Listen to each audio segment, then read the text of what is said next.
Give us 1 second, everybody. We got to make sure that the sound is live for this, that it's on for the live stream. We're gonna live stream this one. Yeah. Testing 1 2, 1 2. Test test.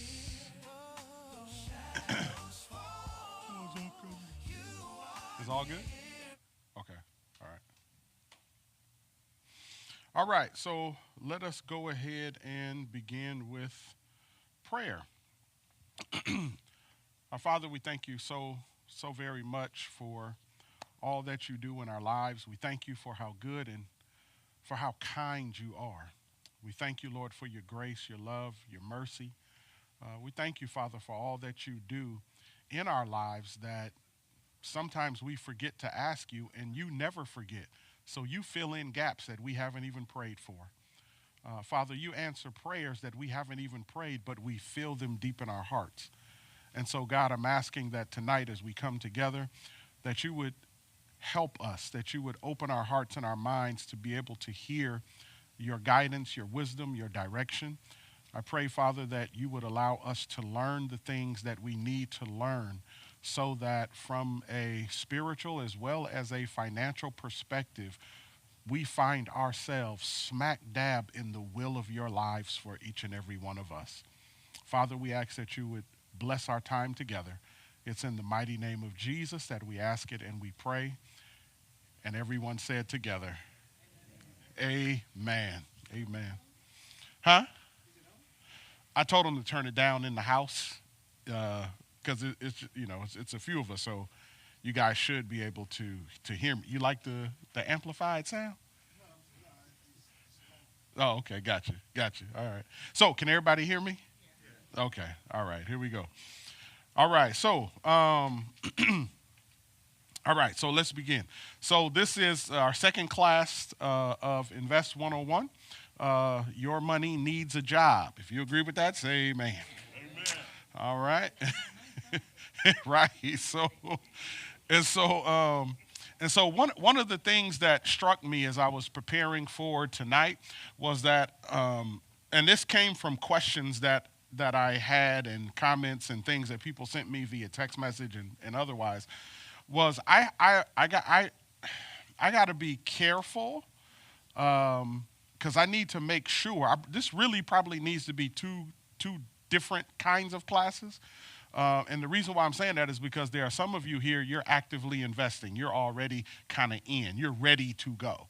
And then there are others of you who are brand new to everything investing and you've never heard about it. You hear, you catching it. It's a good idea, but there's a learning gap because you haven't quite figured out or understood all of the different components and parts to it. And so there's an elementary piece that I need to make sure that I'm teaching, but then there's also a little bit more of an advanced piece. So what I'm going to try to do tonight is I'm going to try to do a little bit of both, okay? So we're going to start elementary, and then we're going to elevate a little bit, okay? So I'm going to attempt to satisfy everybody. So here we go. Lesson number 1 is Bible study. All right? This is one of the first lessons I teach my young people in Vallejo. The money is in, y'all ain't get it yet. The money is in, again, the money is in the patience. The money is in the patience, okay? And so the reason why I say that is because when we start talking about money and people often think about their financial situations, normally what I get, and I get this from my young people, but I get it from some older folks too. And people be like, all right, Coleman, listen, I got this hot 500. I need a quarter meal by Friday, right? And so, and I don't know how to do that, right? And so when I figure it out, I'll let you know. And what I tell people is the money is in the patience, right? And so being able to make money, to invest money, to grow it, it's a patient person's game. And you have to learn patience. If you do not have patience, if you listen to me carefully with this, If you do not have patience, if you do not have patience, I'm telling you right now, don't do it because you're already at a disadvantage. You have to learn how to be patient because the money is in the patience. And the more we talk, the weeks that we come together and talk, this will become so clear to you. You will discover why I'm telling you the money is in the patience. Okay? All right, so here we go. So just a little Bible study. How many of you consider yourselves to be loving people? Right? So, if sometimes, okay. All right, so so in other words, if you consider yourself to be a loving person, it's okay for you to trade. If you're sometimes a loving person, you don't need to trade all the time. Right? Why? Because love is patient, right? And so you never want to approach the stock market in a rush. Okay? You never, ever want to approach stock market, none of that. You never want to approach it in a rush. This is one of the things, and this patience thing is big. In fact, I teach it to my kids. My daughter found out exactly how serious I am about it when her car went out and she needed to buy a car. And so she was like, Daddy, can you go with me? Because I don't know what I'm doing. Can you go with me to buy a car? And I was like, sure, no problem. And so we went down to the car dealership, and the person got to talking fast and saying this, and we can get you in here and do this, and and she was like, ooh. And I was like, okay, thank you very much. We'll get back to you. And she was like, Dad, they're about to. And I had to have the conversation. Sweetheart, the money is in the patience. Trust me, this person doesn't like you that much to want to give you the deal of the century, right? And you're talking to a frontline salesperson. They don't even have the authority, right, to give you what it is that you're really looking for. And by the time we went to like 10 to 12 different dealerships in about 6 to 7 different cities, and she learned that you could get cars cheaper depending upon what city you in, right? And so she started figuring it out, and then she got bold because she was like walking into places, and she was and we get in the car and be like, you hear how he tried to sell us on that? I was like, yeah. And so she sees it, and so again, love is patient. Here's the next scripture, Galatians 6 verse 9 says what? Together.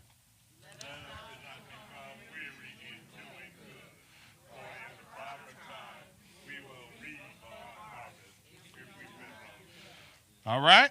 That's called patience, right? You got to be patient. If you want to reap a harvest, you can only reap a harvest when you plant a seed. You can only get the harvest from the seed if you're patient enough to wait for the seed to germinate, for the seed to sprout, and then for the results to come from whatever it is that sprouted. Amen? All right, here we go. Number 3.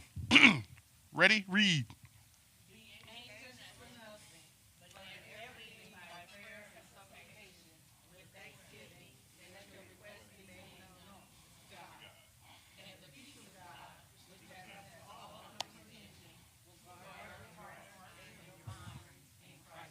All right, first part, be for nothing, right? Don't be in a rush for anything.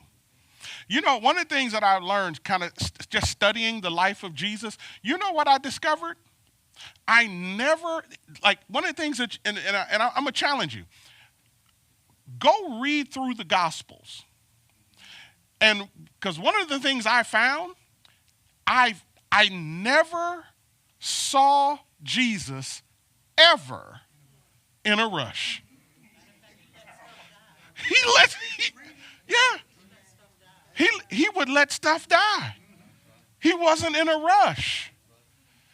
Listen, and this is where we kind of get frustrated with God too, because God doesn't move according to our schedule, right? And so, and this is it's a good lesson to learn. Everybody else's emergency is not necessarily your priority, right? It's just not, right? And so be careful. Like, and again, it's not saying that we don't care about other people. And it's not saying that we don't care about things. It's not a position of complacency. It's really a position of patient assurance that God will take care of what needs to be taken care of in the proper time. Right? And what you and I have to be careful of is thinking that we can control outcomes. Right? We cannot. And so, like, I'm just telling you, warning you, patience. Like, I've made a lot of money being patient, and I've lost some money being impatient, right? And the thing that will expose your level of patience is when you start putting your money into investments. I guarantee you. All right? So here we go. Next, last one. Ecclesiastes 7:8 says,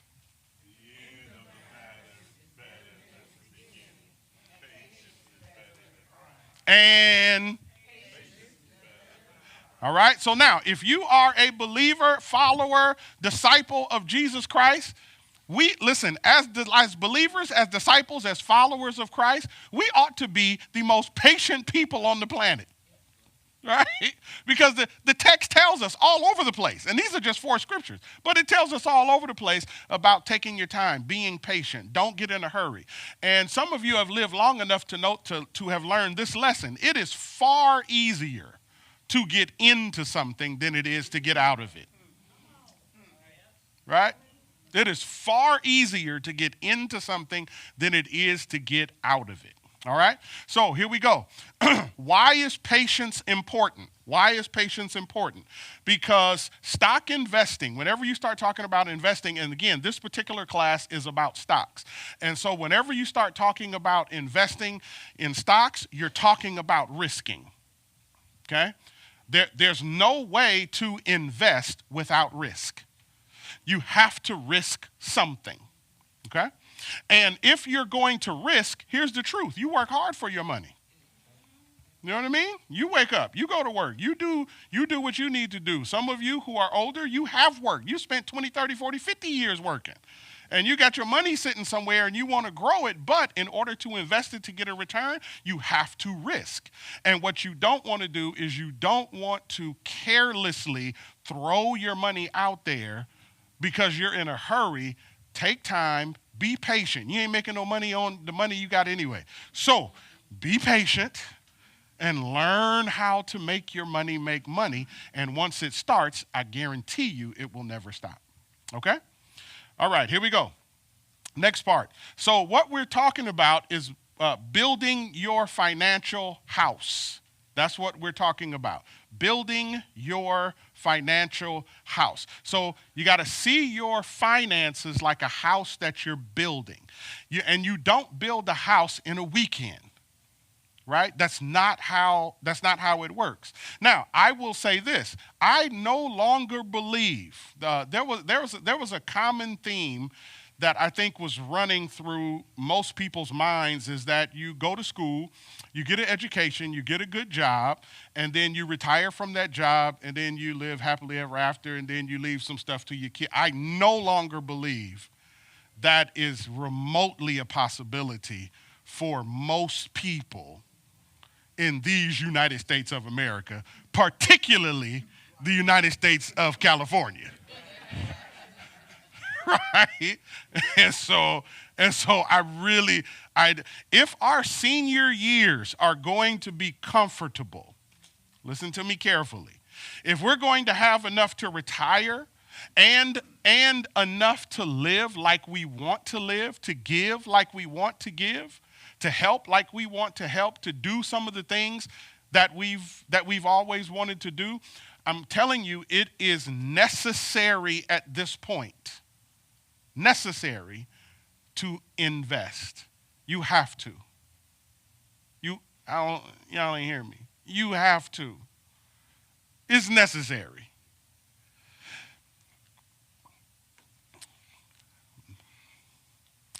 Let me explain this piece.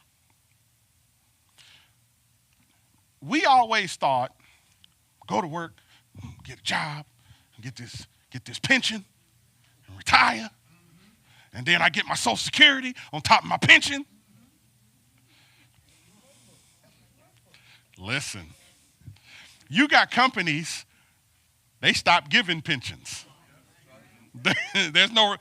Some companies, ain't no retirement. And some of them not only have they stopped giving pensions, some companies who are giving pensions have cut the pensions that they were giving. Right? And so let me let me explain this next part. Be careful of trying to rely on what I call social insecurity. Right? And here's why. This stuff comes from a lot of this stuff comes from the Social Security Administration. Here's what they said. The core problem is funding. The program's main trust fund is projected to become depleted within about a decade if nothing changes. 10 years. Right? Once the trust fund is exhausted, taxes alone are expected to cover only a portion of promised benefits. A portion of promised benefits. Meaning Congress would likely need to cut benefits or raise taxes, which will cost you more, or both to keep the program afloat. Right? Demographic trends. Fewer workers per retiree. Right? Longer lifespans, slower population growth make the stress on Social Security worse over time. See, one of the problems with Social Security is that people start living longer. Right? Right? You know, medical advances, all that kind of stuff. Folks living longer because people used to die at about 50. Right? 50, 60. Now, man, listen, we 70, 80, 90, right? We making our way to the 100 spot. And so that puts that, and they hadn't counted on that, right? And so lastly, because of this, many analysts expect lawmakers to continue debating and enacting reforms, raising the retirement age. That's actually happening now, right? That's actually now. Because retirement age used to be what? 62. It was 62. Then it went to 65. Yep. Now they floating at 70. Right? Right? So raising the retirement age, changing how cost of living increases are calculated, increasing taxes, or reducing benefits, especially for or they arguing on Social Security. So as a resident expert, am I telling the truth? In my union, the union I'm in, it's 70 on the ladies. 70. It's 70 right now. Yeah. I got 3 more to go. It's 70 years. Yeah. I'm under the old law. I got it in 93. Okay. I'm under the 62. Okay. Huh? I'm under the 62.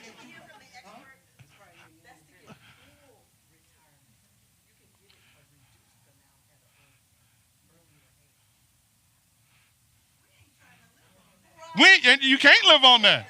You can't live on the full amount. No.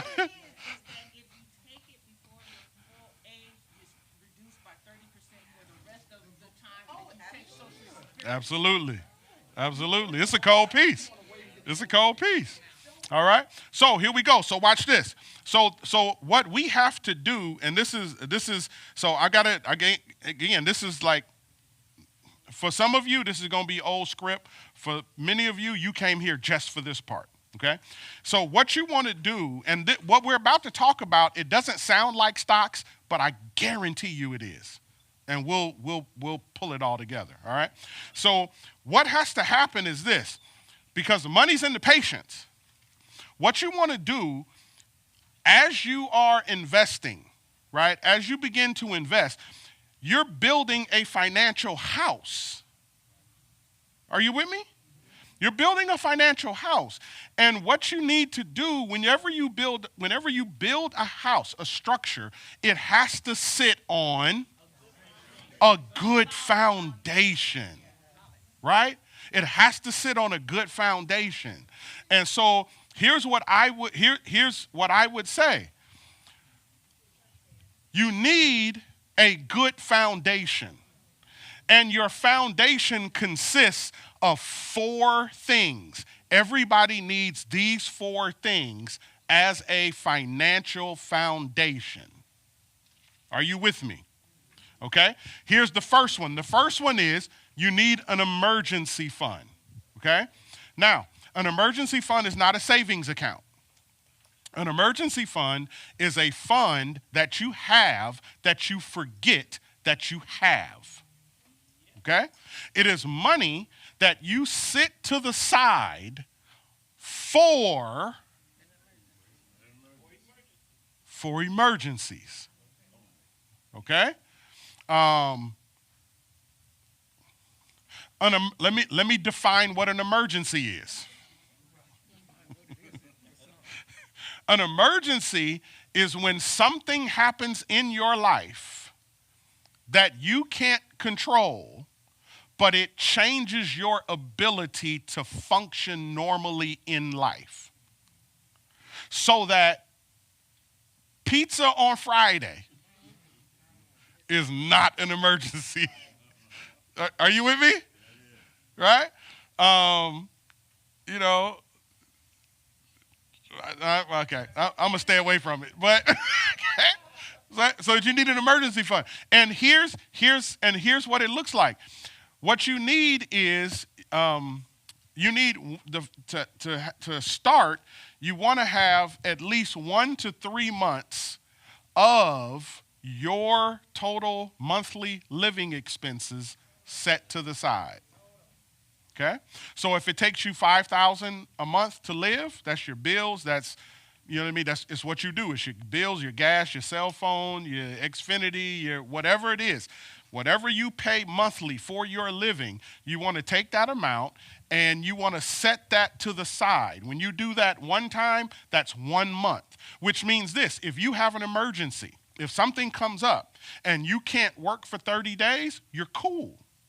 Because you can tap into your emergency fund, and that emergency money will cover your living expenses for 30 days. So you don't have to think about this. You don't have to think about being disrupted in the next 30 days. You can be infirmed in peace. Okay? Now, what's good is if you have up to 3 months. Because now you can be sick 30 days, you can be sick 90 days. You're good. Right? You're not worried, you're not stressing. What's better is 4 to 6 months. Okay?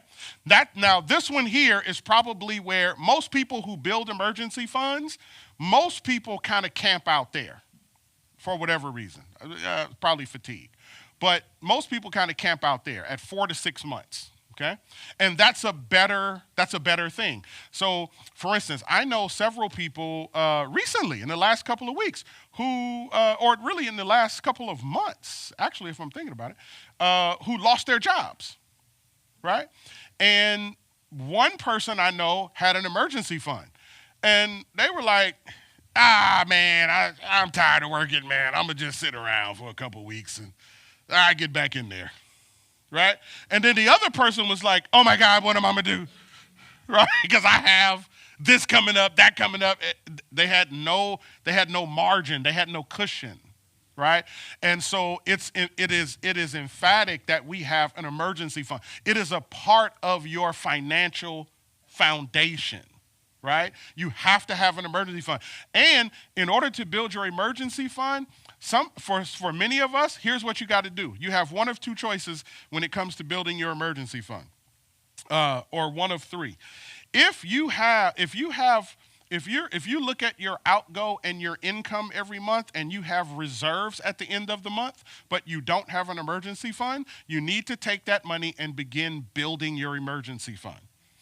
If you are in a position where you are right at even with your income and your outgo, or you may even be under, you got one or two things that you have to do. You either have to make more money or you got to cut expenses. I do not have a magic bullet for that. Yes, ma'am. I just want to share my little testimony real quick. Is that okay? You taught you, this is the third time that I've been Mm-hmm. for this particular lesson. Mm-hmm. And the second time I paid attention Mm-hmm. and I did what you said. Mm-hmm. And last year, this time last year, my apartment got flooded. And then I had a new eviction. Oh, not this time last year, when my apartment got flooded, Mm-hmm. and then I had to have a knee revision right behind that. I had my emergency fund Mm. because I followed what you said. Yeah. I didn't have 3 months, but I had 2.5.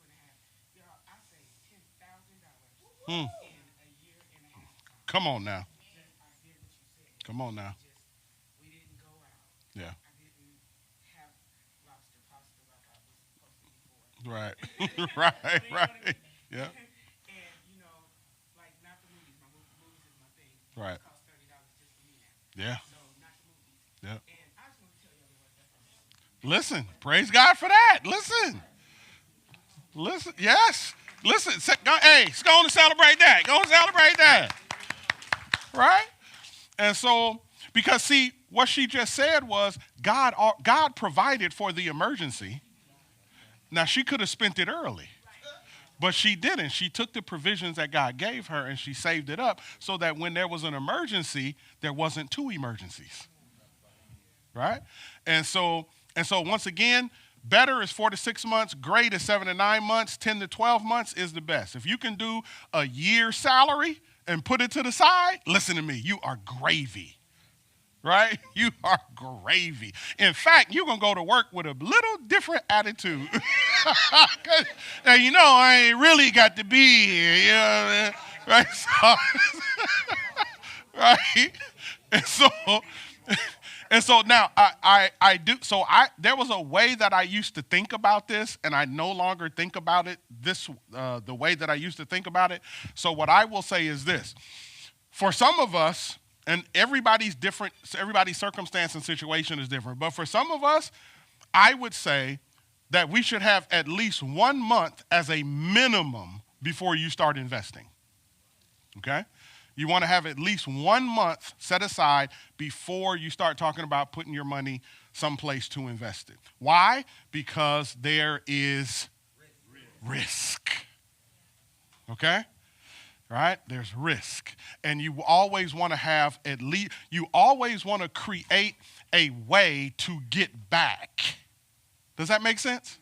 Right? And the way you get back is your emergency fund. So it's like if you're investing, you got to think of it like this. When you're investing, you got to leave breadcrumbs.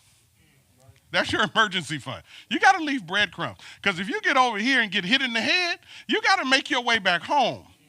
Right? And if you don't have anything to help you get back home, you got a bunch of problems. But the way you get back home is you just go pick up the breadcrumbs you've been dropping down, right? That's your emergency fund. And that's going to take you all the way back home, all the way back to your base, and then you can start over because, and it's just like, and I'm going to explain why this is so important. Because once you start building a structure, right? I don't know if any of you who ever did real estate or is a part of real estate development and all that. Whenever you start building a structure, right, you start putting walls up and windows and doors and all that kind of stuff. You got stairs and upstairs and all that kind of thing, and the house is beautiful. But all it takes is a little bit of fire. And a little bit of fire will bring down the whole structure, but guess what it will never touch? The foundation. And you can always start over if you have a proper foundation, okay? So the first part of the foundation is the emergency fund. The second part of the foundation is life insurance. Okay? You need life insurance. Please do not have insurance on your phone and you don't have it on your life. Right? You have to have some life insurance, right? Now, when you get life insurance, and I don't want to turn this into a whole life insurance conversation. There are a bunch of life insurance vehicles out there that you can choose from. I'm not telling you which one to choose from. You decide based upon your circumstance and situation. But what I am telling you is that what you need in life insurance, don't run out and go get you a $10,000 policy. Right? I just need enough to bury me. Listen, it's 15.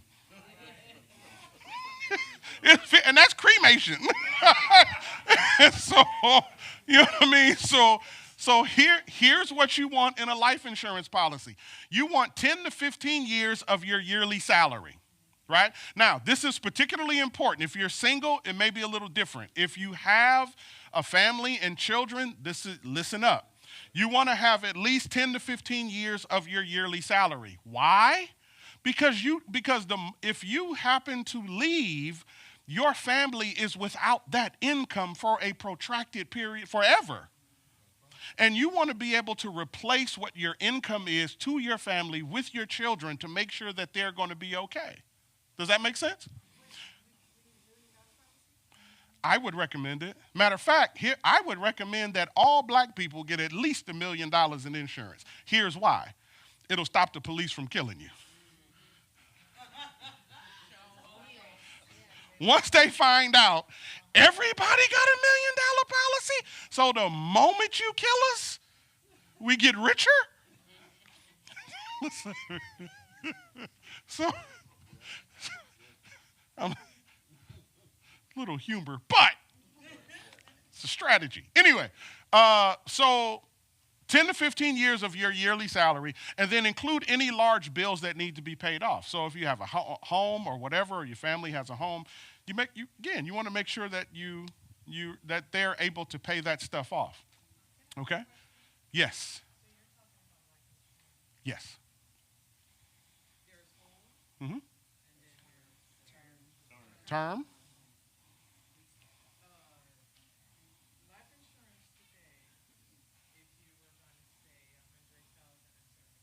Mm-hmm. Mm-hmm. Mm-hmm. Mm-hmm.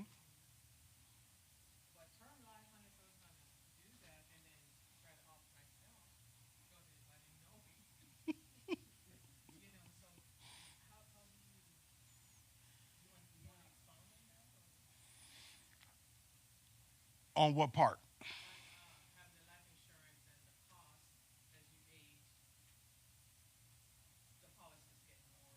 Yes. Yeah.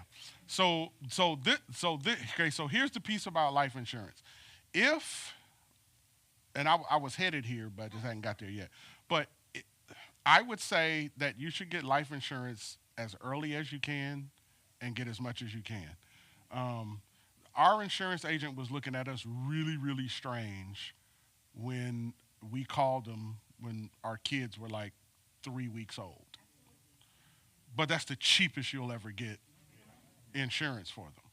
And so, because the moment they start looking at your medical records, and if you got something in there, they don't even want to deal with you, and it's tough. So, again, I would recommend that you get it as early and get as much as you can. If if you're older and you need insurance, there are some wonderful companies that do not burial policies, but that actually do term life. Term is going to be your cheapest bet.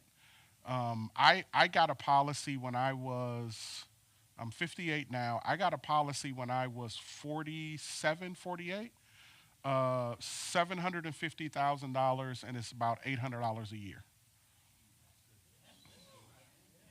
Yep. Yep.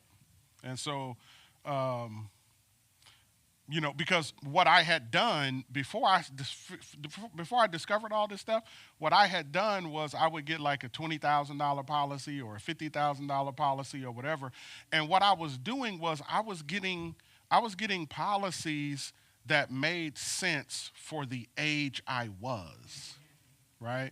I wasn't thinking long term. Like my mom and dad, like when my dad died, we found like $4,000, $5,000 policies, and that's my point.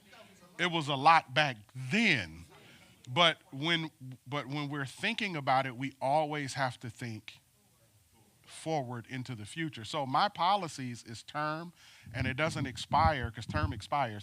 My policies don't expire until I'm 80, right? And it's about, like I say, $800 a year, and my cost is fixed. And so, but again, that took a lot of searching to find the company that will do that kind of thing, Yeah. right? And so, Could I add to that? too, yes. For people that do own homes, one, you can, okay.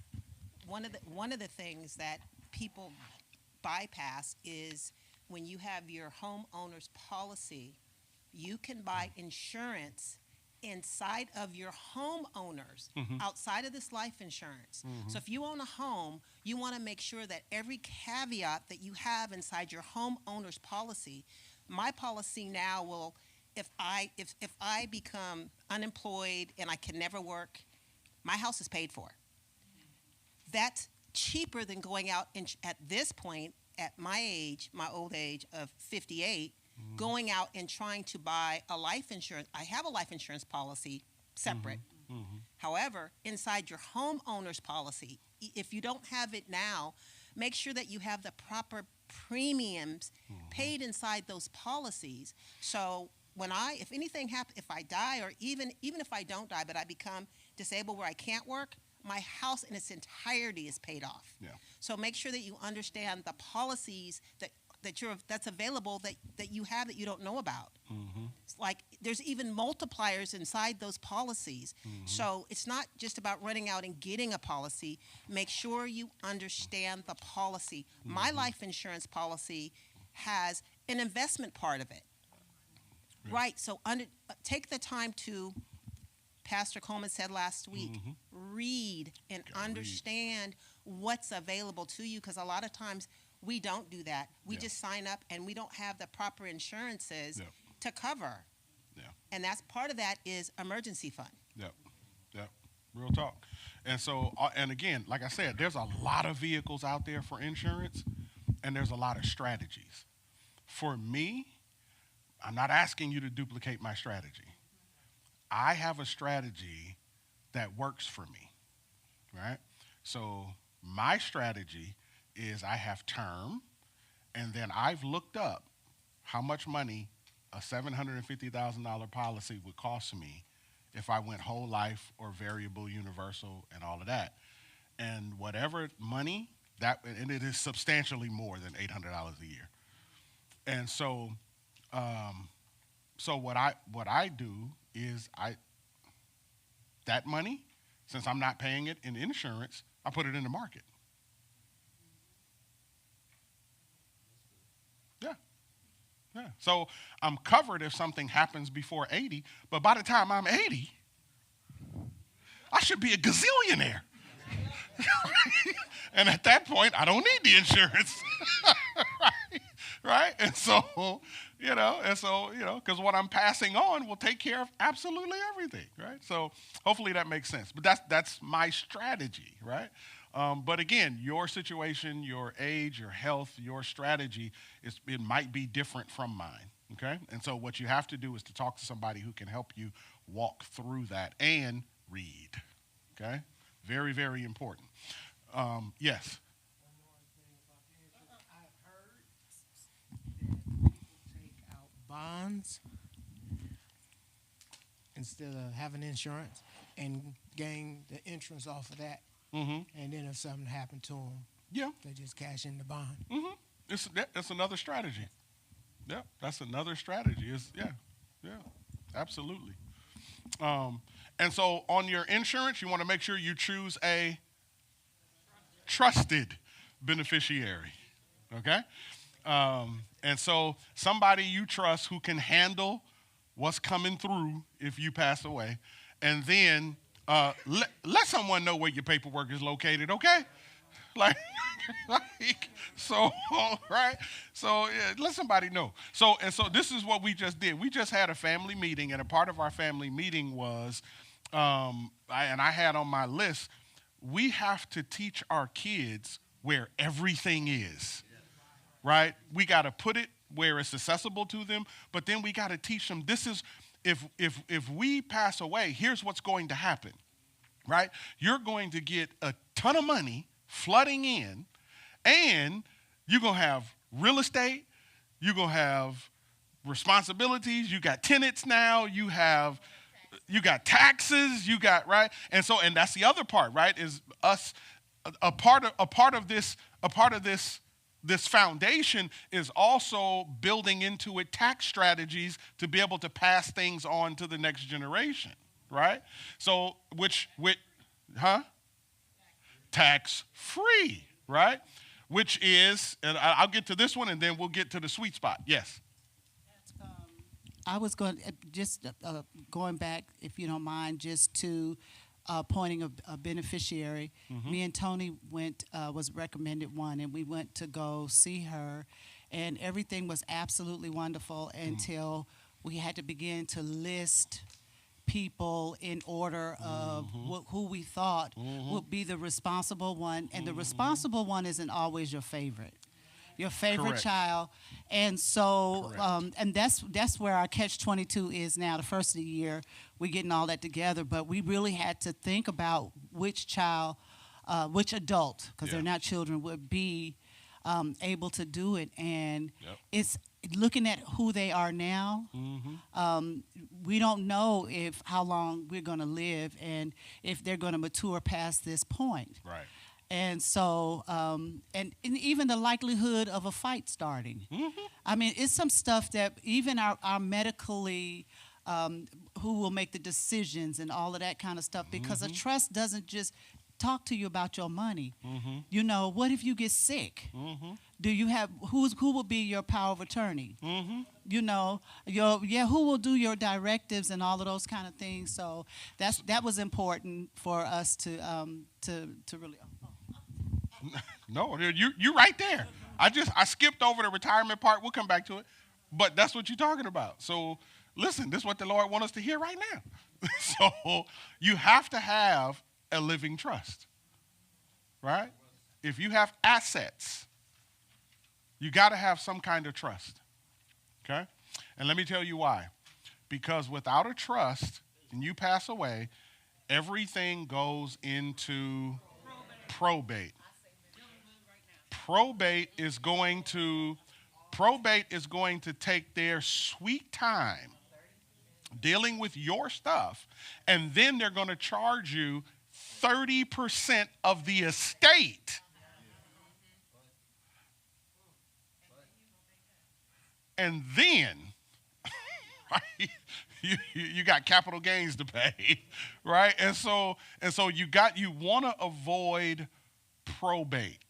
Okay? And so you gotta have some type of trust. Now you decide whether if it's going to be revocable or irrevocable, right? And again, I'm not going to get into a whole deep trust conversation. So if you don't know what those are, you got to talk to somebody who know who those are. In fact, two good people to talk to,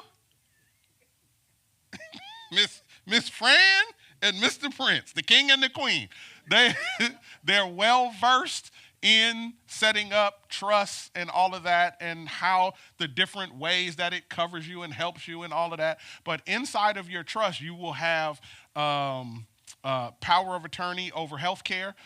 You will have power of attorney over your finances. What does that mean? That means that if you pass away, and depending on how your trust is worded, even if you become disabled, who is next in line to handle your business? And you want to do that. In our trust, we had it set up. We're going to have to update it and change it, which is right here. We got to update it and change it because our kids are older. So the way that we had it when the kids were smaller was that my mom would have power of attorney over the kids, right, over child care. My brother would have power of attorney over the finances, right? And so, and we did it, and again, and so, but now, people pass away too, and, other things happen, and, life changes. So you have to keep your trust updated. So we're going to have to update everything. When we first got our trust, William wasn't born. So after he was born, we had to update it to make sure that he was included in everything. So you have to get a trust, and then you have to keep it updated. Our particular trust has what's called did I put it in here? Yeah, it has what's called a capture clause, which means that even if we go buy some property, but we forget to legally transfer it into the trust will automatically claim it. Right? And so we have a capture clause inside of our trust. And so I'm telling you, you absolutely need I don't know rich people that don't have trust. I don't.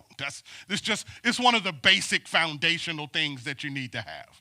Okay, and so a trust. Okay, now then you got to have some kind of retirement fund. Okay, and there is a handout, the bottom one. Okay, just hand that to everybody. So you got to have some kind of retirement fund. And so I listed a bunch of them on this handout for you guys, but some of the typical ones that you guys have probably heard of would be like the 401k. Anybody heard of that? Okay. A traditional IRA. Anybody heard of that? All right. And then a Roth IRA. Anybody heard of that? Yes, absolutely. All right. And so there's a bunch of different ones depending upon where you work and depending upon your lifestyle situation, all of that. You can get, there's a bunch of different retirement vehicles, but however you decide, you need one, okay, or multiple of them. All right. And so, and again, this is a part of your foundation. All right. Everybody with me? Okay, here we go. Now, when it comes to trading, for some of you, this is old hat, but for some of you, you need to set up, Prince, can you hand out the next page? You need to set up a brokerage account, okay? You need to set up a brokerage account, okay? It's not going to do any good to talk about investing in stocks and you do not have a brokerage account. You need to have a brokerage account, okay? And so there's a bunch of different brokerage accounts or brokerages to choose from. There's a bunch of them, okay?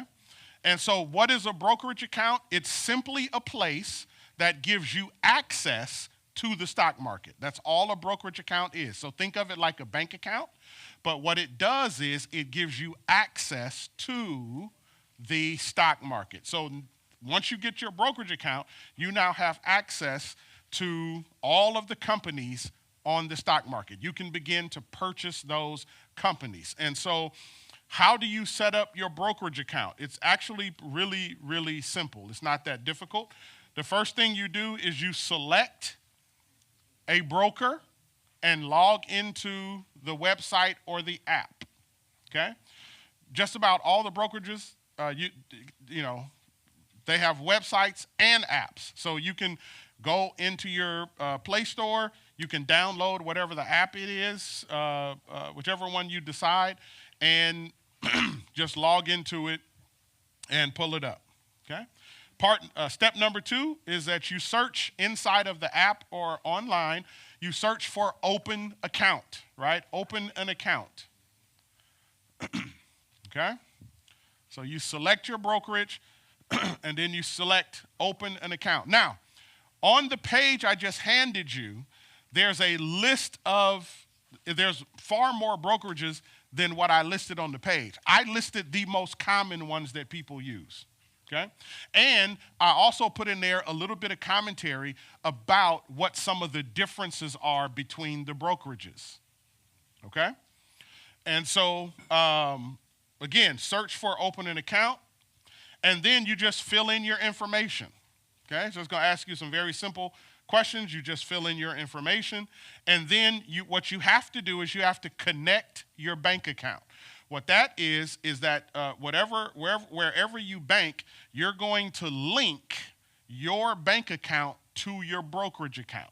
It's a really simple process. You put in your routing number, and then you put in your account number, and then the brokerage is going to send you, normally this is how they do it. They send you like 1 or 2 deposits, and it'll be like 3 cents or 7 cents or something like that.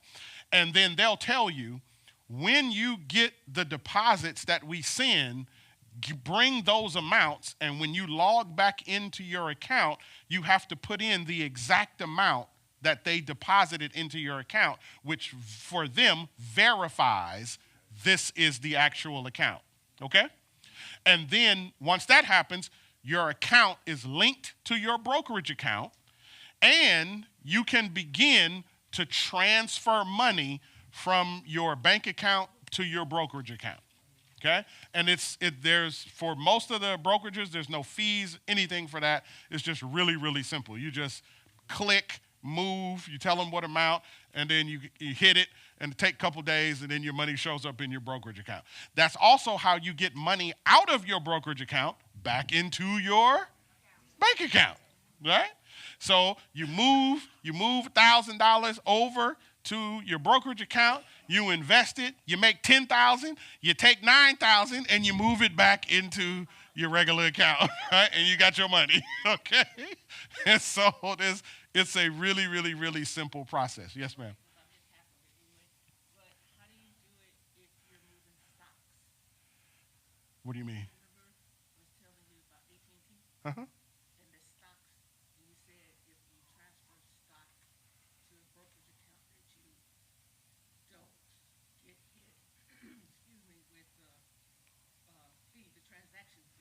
Oh, yeah. So if you have another account, this can happen too. You can have another account, and so what brokerages love is when people sign up and bring their money over there. So I could have an account at Prince Bank, right? And I got stock over here that I invested with Prince Bank. But I'm going to open up at Messina Bank, right? Messina Brokerage. All I got to do is tell Messina Brokerage, okay, listen, I got some money over there at Prince Bank. I need you to handle that for me. And Messina Brokerage is going to say, no problem. So once I give her the information about Prince Bank, she's going to start talking to Prince Bank and go get my money. And after about a week or so, it's going to show up over at Messina Brokerage. Anything over there, she going to get it. Yep, she gonna go get it. So I did that same thing. I had a self-directed IRA, traditional IRA, at a company called Pensco. Pensco was charging me way too many fees for nothing, for letting my money sit. I would look at my statement, and it's $143 a month just for my money sitting. And I was like, So I called, and because most of my stuff is with E-Trade. I just like E-Trade. So I called up E-Trade, and I was like, hey, I got and they was like, yeah, just do the transfer. We'll take care of it. Okay. So I put in the account for Pensco and all that. Listen, about 7 days later, all of my stuff, money, stocks, everything, was sitting over there in E-Trade looking at me with no fees. So they make it really, really easy for you to move anything, okay? And so,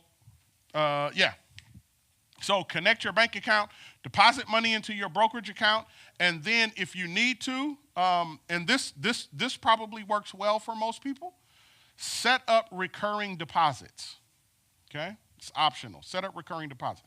And most of the brokerages, and that's why I say you got to think of your brokerage like a bank account because most of the brokerages, you can do direct deposits into your brokerage account, right? Like you can scan your check or whatever, and it goes straight to your broker. Like they got all of they got all the same things that the banks have, except it's a brokerage account.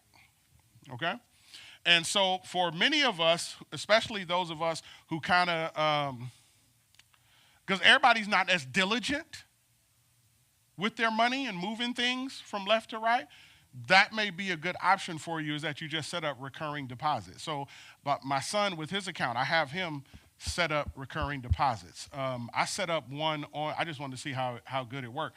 I set up one on one of my trading accounts and and I set it up to take out $200 every month from another account. And when it takes the $200 out, it automatically buys a certain stock, right? So every month, it's $200 every month going on a certain stock like clockwork. I don't have to do anything. It just happens, right? And so I set it up. It works well, okay? So that's how you set up your brokerage account. So question, if you already have one set up, who do you use? Fidelity? Okay, good. Fondo. It's an app it's an app that I use as Fondo. Fondo. Okay. Good. $20. Robinhood. Good. $20. Okay. Huh? Fidelity. Robinhood. Good. Fidelity. Robinhood. Good. Fidelity. Robinhood. Charles Schwab. I'm the only E-Trader? Okay. All right. Vanguard. I love Vanguard. They old and good. I love Vanguard. All right. Okay, so here we go. Yes, ma'am. Some of them don't do certain things, right? Like Correct. so, like some brokerage don't do ETFs, and some brokerage don't do crypto and stuff like that. Right. And in those circumstances, you kind of have to have like two separate brokerage at that point. But is it like worth it to like have like more than one brokerage at? Is there any? What I'm asking is like, is there any benefits or not benefit or negative to having more than one brokerage?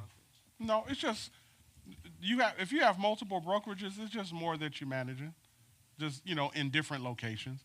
But it doesn't advantage you to have everything in one location, and it doesn't disadvantage you, and it doesn't advantage you to have it all spread out. It just again, different brokerages do different things, and so like for instance, I like E-Trade for trading, right? Just everything that they have for trading itself, I love it. But I can't do partial shares on That's E-Trade. what I was gonna ask you next. Was like, because Yeah. I know that, Charles Schwab, they do like you could do micro or whatever what you was calling like partial share Yeah. for people who are at beginners. Yes.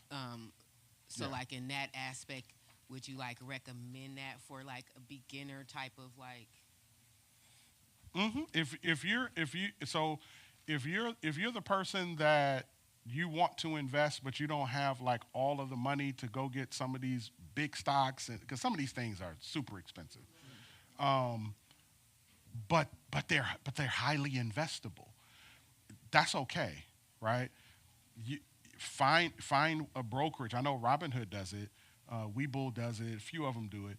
But find a brokerage that will allow you to do partial shares, and you can go in and buy a tenth of a share, a half of a share, quarter of a share, and start there for sure, absolutely. But then I heard that that's harder to like, like get out of it. You know what I'm saying? Or like, when you want to start doing bigger things and you like, okay, now I want to like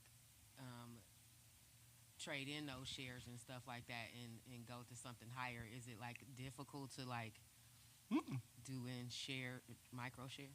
Okay. No. I've never had so I deal in micro shares in this way, right? I will purchase shares, and then I'll get for some of the stocks you get dividends. The dividends are normally not big enough to purchase whole shares, so they'll purchase micro shares for you. When it's time for me to sell, I'll tell it to sell everything, and sometimes it'll do like a partial sale. It'll sell the big blocks, and then it'll tell me everything didn't sell, and then a couple of minutes later it'll tell me it got rid of the partial shares too. So they got it all squared away. Normally it's not a big, especially if you're on a brokerage that deals in partial shares. I've never seen it be a problem. Yeah, that's it. Oh, fractional. Yes, thank you. Yeah, fractional shares. All right. So, let's see. Okay, so what's needed to open your account are four things. Number one, you're going to need your social security number. Number two, you're going to need a bank account. Number three, you're going to need a photo ID. And then number four, you got to give some personal information. Now, that seems overly simplistic, but I need to say it. Why? Because some of us are conspiracy theorists. Right? I ain't giving them people my information. I ain't listen. You got to give them people your information. How about this? They already have it. Right? Right? How about that? Right there. Yeah, they already have it. Okay. So, all right, here we go. So let's look at this. Let's look at the breakdown of the stock market, okay? So there are four major index holders in the U.S. stock market, okay? There's others, but there's four major ones. And what I mean by index is that it's like a club, right? An index is like a club, and that's where the index is where the stocks sit. It's kind of where they're housed, right? And so the first one, or first four, is you have the S&P 500, you have the Dow Jones, you have the NASDAQ, and you have the Russell 2000. Okay? Those are your four major indexes. But then you got other smaller ones like OTC and all that, right? But these are the four major ones. So the S&P 500, this houses the leading 500 companies in the U.S. Okay? Top 500 companies in the U.S. Typically by market cap and performance. We'll talk about market cap in another session.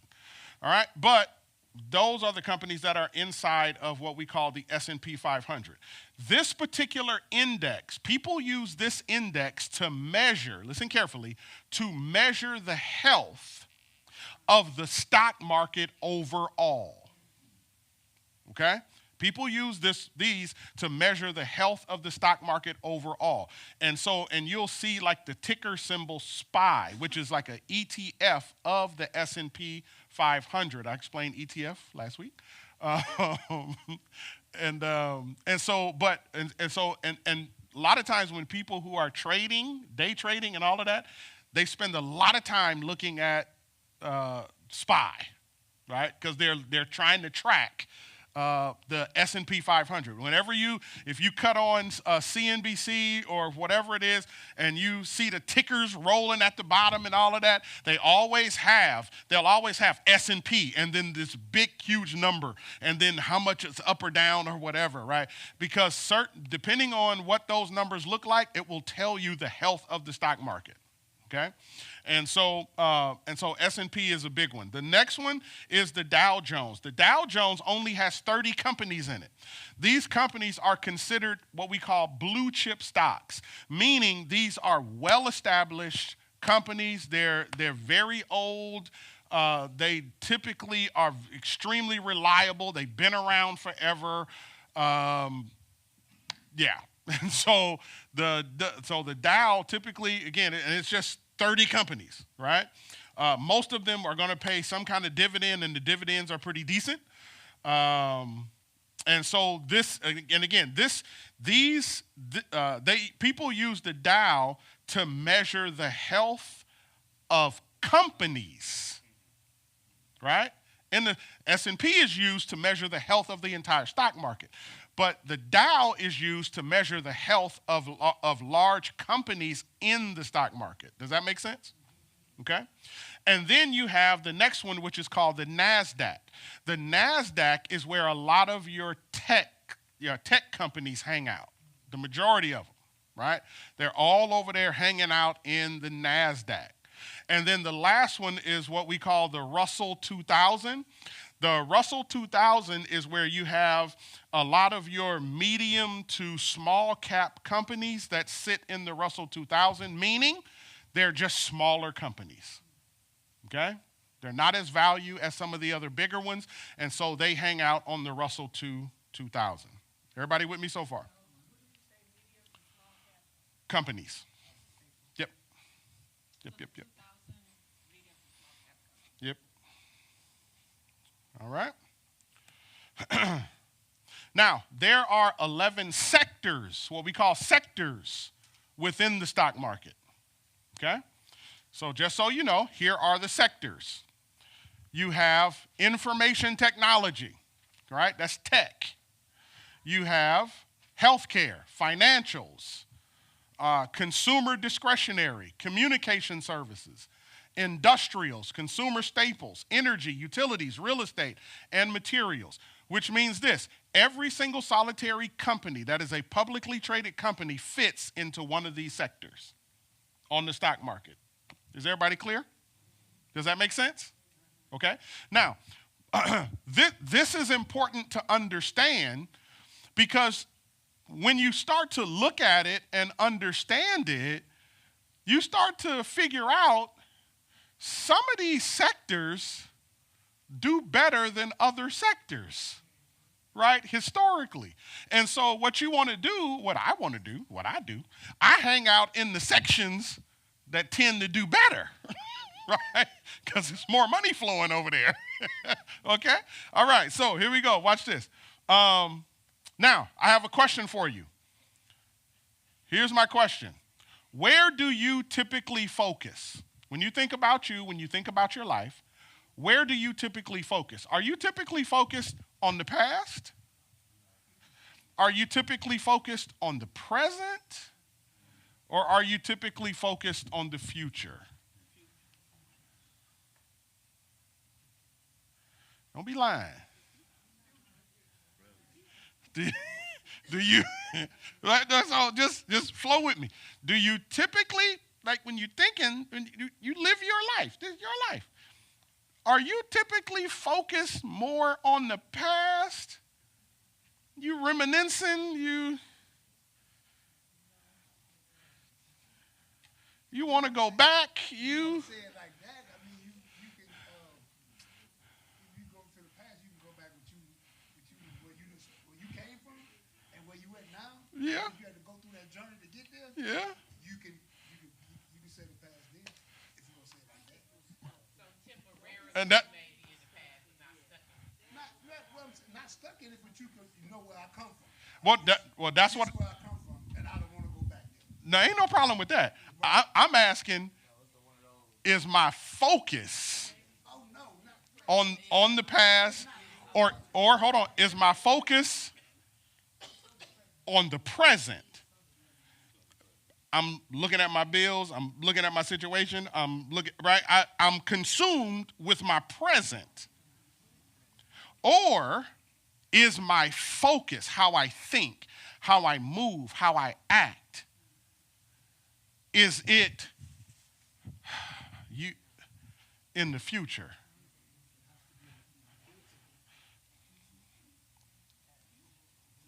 Right?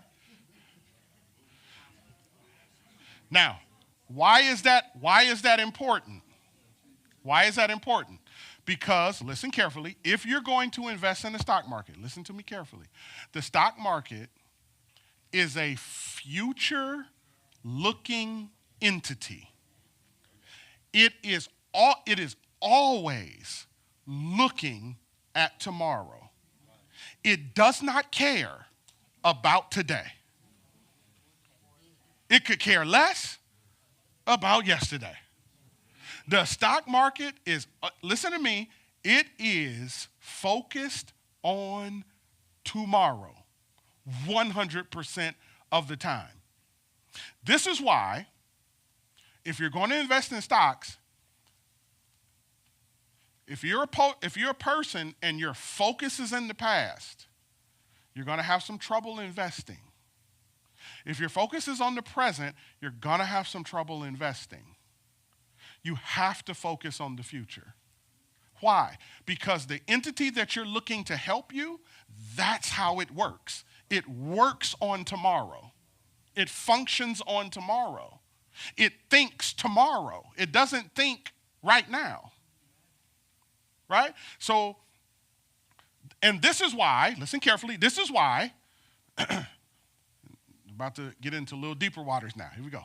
This is why we have to pay attention. We have to read and we got to pay attention, listen carefully, to politics. You have to watch and know the news. Not just American news. You got to pay attention to the global stuff. You have to understand current events. You got to know cultural changes and what's happening. Listen to me carefully. The unseen things are usually where the value is. Why? Because as an investor, think about this. As an investor, what I'm trying to do is I'm trying to figure out where things are going to be tomorrow. And when I figure out where things are going to be tomorrow, when it's super cheap, I go put my money there. So that by the time I get from here to tomorrow, something waiting for me. Because I thought about tomorrow. Is everybody with me? Right? So let me give you a past, present, future lesson. We look to the past to learn. We look to the future to live. Or to the present to live. But we look to the future to live better. Right? Like, oh my God.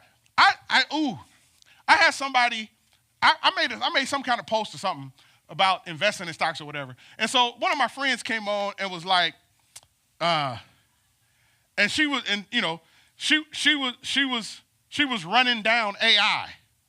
Oh, this AI and AI, you can't invest in that, and that's going, and this is that. And I'm like, listen, lady.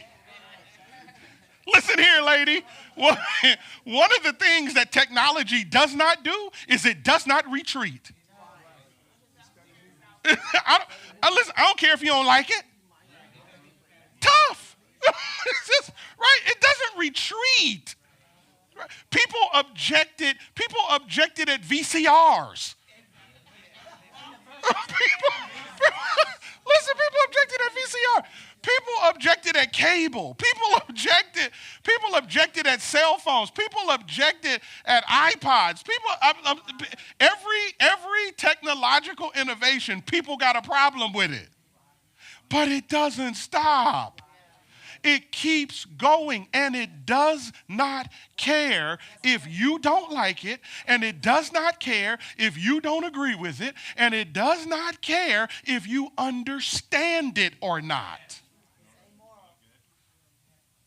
Right? So if it's going to come and I can't stop it,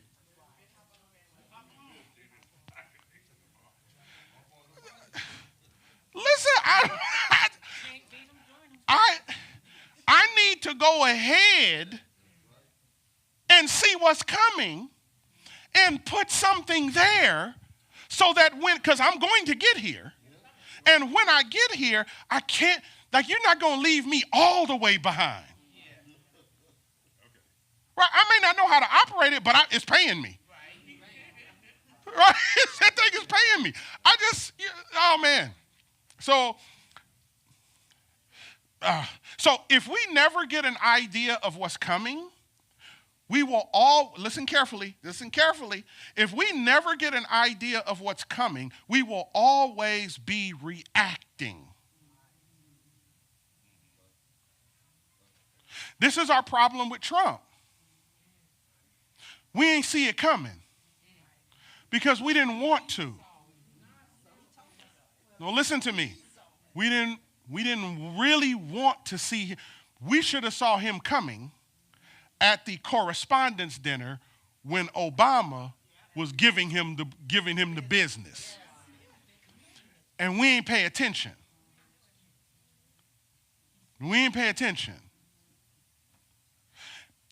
And now that Trump is here, the majority of us are in reaction mode.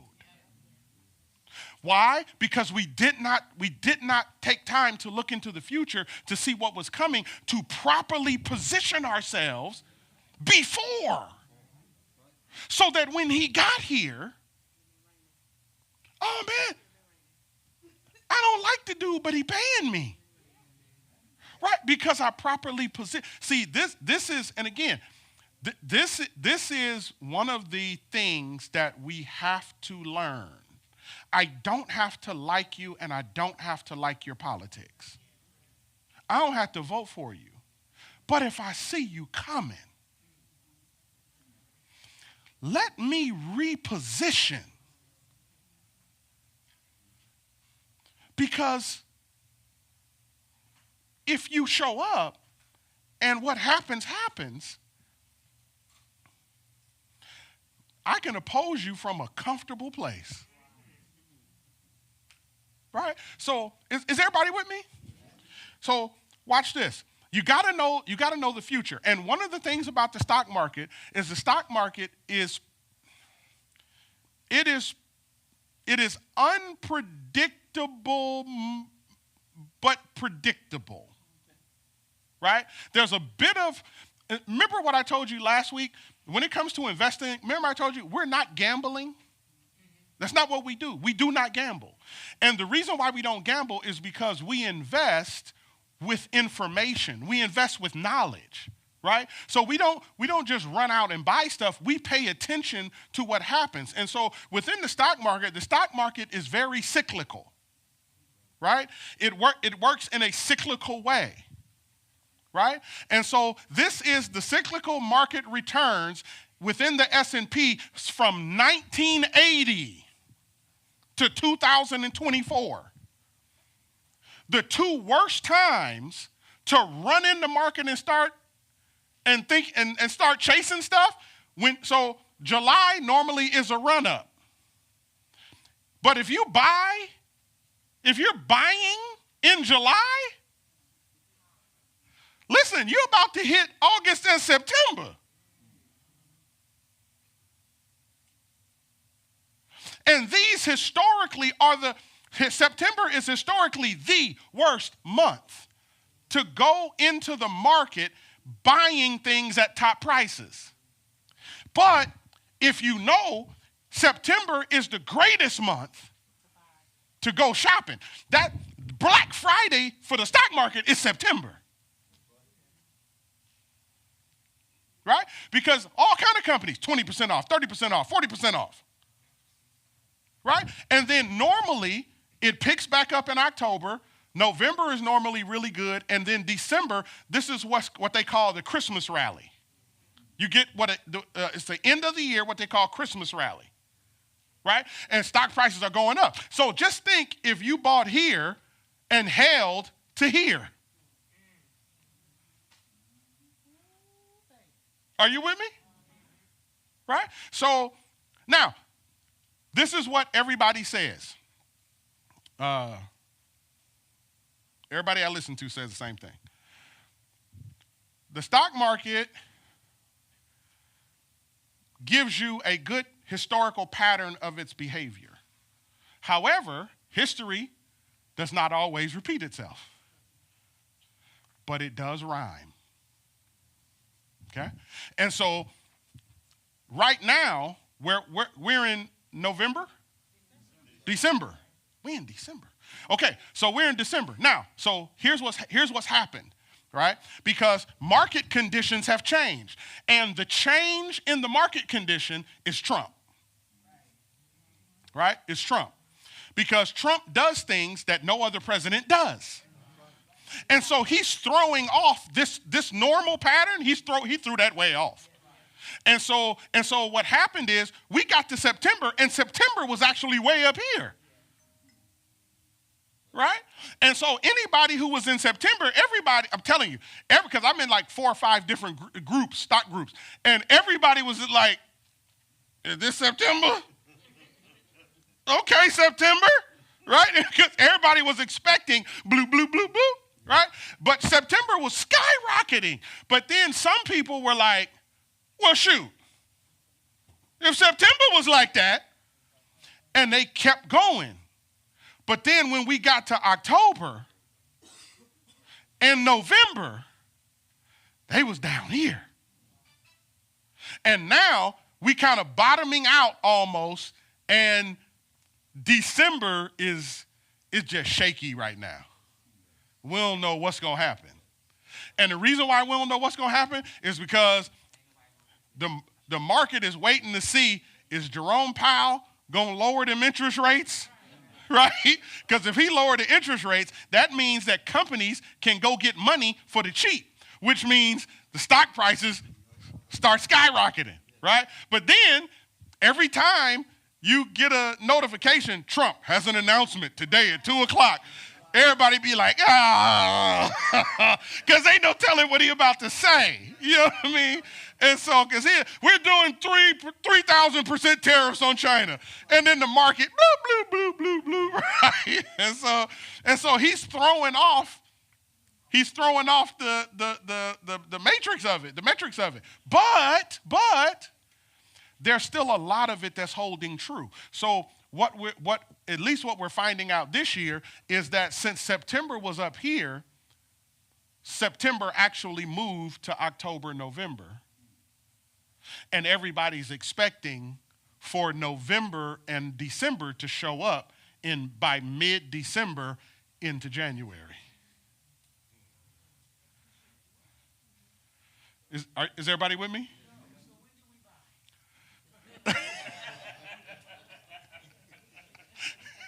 Right now. Okay? Right now. Yeah. Right now is a good right now is a good time to buy, but don't you got to think of the stock market like double Dutch.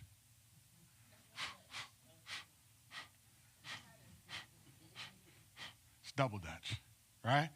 And when you watch double Dutch and they got them ropes twirling, you got somebody, right? they like, and what they doing? They getting ready because they trying to find their spot. And then when they find their spot, right, and now they running, right? They doing their thing. What you don't want to do is say, ooh, double Dutch. Boom, boom, boom, boom. You don't want to do that. You want to learn the pattern, right? you want to learn the pattern, okay? And so now is a good time to buy.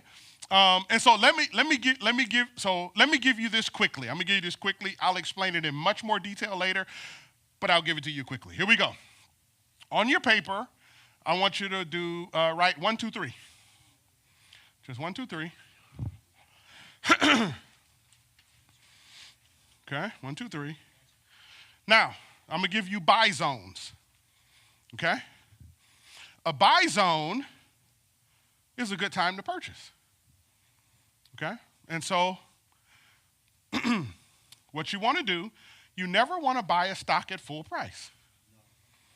You never want to buy a company at full price, all right?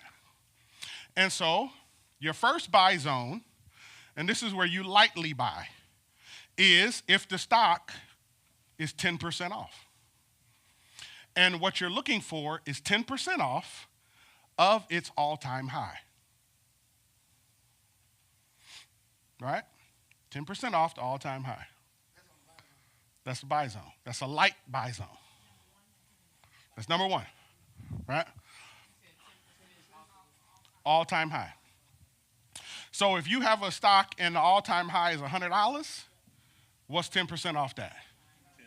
$90. That's a good place to buy, right?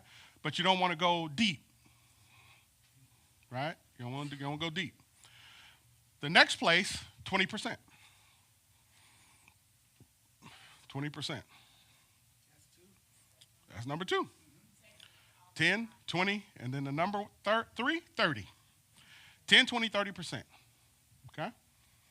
30%, when you start getting stocks that are 30% off or more, that's when you start loading the boat. Right? That's when you load up. Okay? Now, it's not every stock that is 10, 20, or 30% off. Sometimes stocks are 10, 20, 30% off or more because they need to be. Right? They don't deserve to be where they were at all-time highs. And so my job over the next few sessions is to teach you how to pick good, solid, healthy companies so you know what companies to buy if they're off. Does that make sense? Okay? So, and at the end of this, I'll give you a list. Here we go.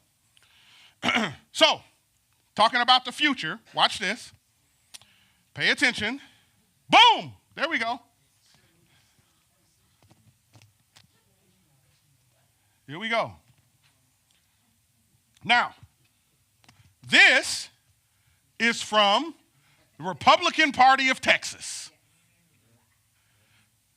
which is claiming President Trump has brought over $7.6 trillion in historic investment to America since he took office.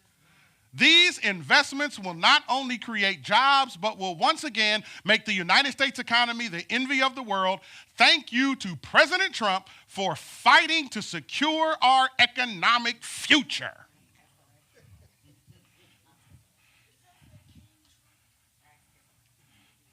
Y'all with me? Okay. Now, here we go. Pay close attention. Write this down. Forget about how you feel about this. Okay? Get out of your feelings. Here's the truth. What Trump is doing is what's called a wealth transfer. Okay? This happens every so often within America, is we have wealth transfers. Okay? You saw it when the United States went from agricultural to industrial. Wealth transfer. Then we went from industrial to information. Wealth transfer. Then we went from information to tech. Wealth transfer. Right? And so every so often, America has these wealth transfers. We missed the latest one. And I know you missed it because you're here listening to me.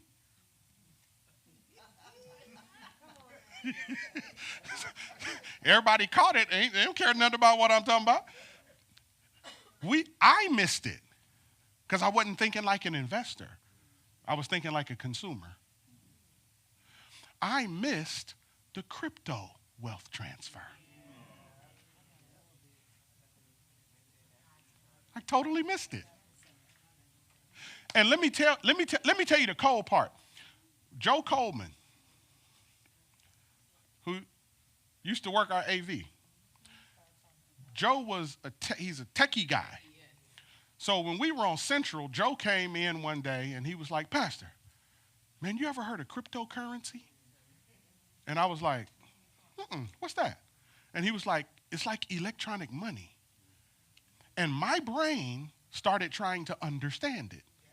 And I was like, nah, what, like, how does it work? And he was trying to tell me, and he was like, man, it's kind of complicated, but like you gotta picture like it's money, but it's electronic. Like it's not like a real, like they have this thing called Bitcoin. And so I was like, Bitcoin. Like, and I'm like, is it a real coin? And he was like, nah, it's not a coin. And I'm like, well, why they call it a coin if it ain't a real coin? And he was like, no, you just got to understand. Like, it's like money, but it's electronic. And I'm like, wait, like a transfer? Like if I, from one bank to it, he was like, nah, it's totally different.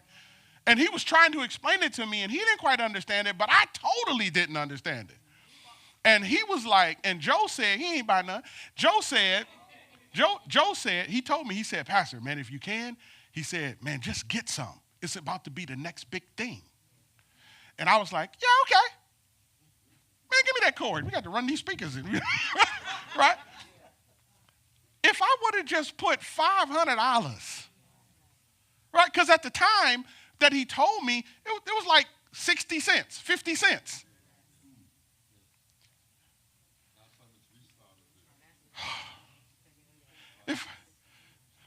If I could have just put 500 on it, right? Just take a flyer. Just see what it do. Oh, right? I missed it. Why? Because from that, I didn't even go home to research it because I wasn't thinking like an investor. I was thinking like a consumer. I wasn't, and here's the thing. When you think like a consumer, you're not thinking about the future. You're thinking about the present. And this is the change that has to take place for us to be good investors. We have to think future. And so we miss that wealth transfer. But there's another one in place right now, happening right now. AI. AI, listen to me. The fastest growing demographic in the United States are billionaires. It's the fastest growing demographic. People are becoming billionaires at the rate that people were becoming millionaires. And where we're about to go, trillionaires. And if I'm not even a thousandaire, right? I'm not even a thousandaire, right? Listen, we should, right? I got to be at least a thousandaire, right? And so, and what I'm saying is that you have $7.6 trillion flowing through America. The question is, how much of it can you grab? None of it if we're not properly positioned. And oh my gosh. I almost want to cry. Oh, I almost want to cry. Because I'm tired of black and brown people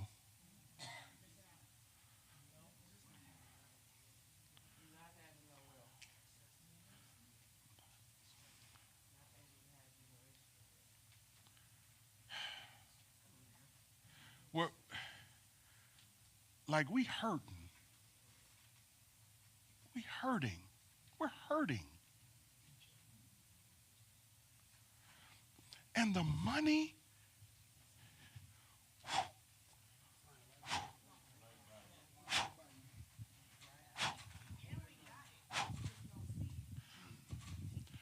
and here's our problem. We're trying to figure out how to play with the products rather than invest in them. We're so excited about what our phone can do now. Oh, look, I can make this video and we spending time making cartoons on a phone. And these folk are back here creating stuff to keep us distracted from paying attention to the 7.6. And we just as proud, and we take pride in what we purchase.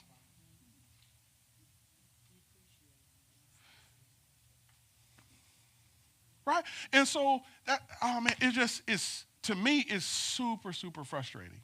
Which is why, like, when I started learning this stuff and getting into it, I was like, man, I got to teach this. I'm like, listen, we got to wake up. What? So anyway, that's the key, right? So now here's the thing. Almost done. Here we go. I want you to look at where Trump's focus is on the spending of the 7.6. You got to understand this. Trump's focus on the spending of the 7.6 is in 5 areas. You ready? Here we go. AI and tech. There's a whole war going on, and most of us don't even know. Like y'all ain't hearing me. It's a whole war going on right now between the U.S., China, Taiwan, right? And the war is over AI and tech. Because China is trying to be the superpower of the world. And the United States is like, nah, we're the number one superpower in the world. And I'm telling you, there's an entire war going on right now between the U.S. and China and who's going to win this tech race. Right now, U.S. is winning. Absolutely, 100%. We winning it. But Jensen Huang, who is the CEO of NVIDIA, the largest company in the world, has said China's going to end up winning this. Right? Now, here's the thing, and here's what most of us don't see. China is doing the exact opposite of everything America is doing. So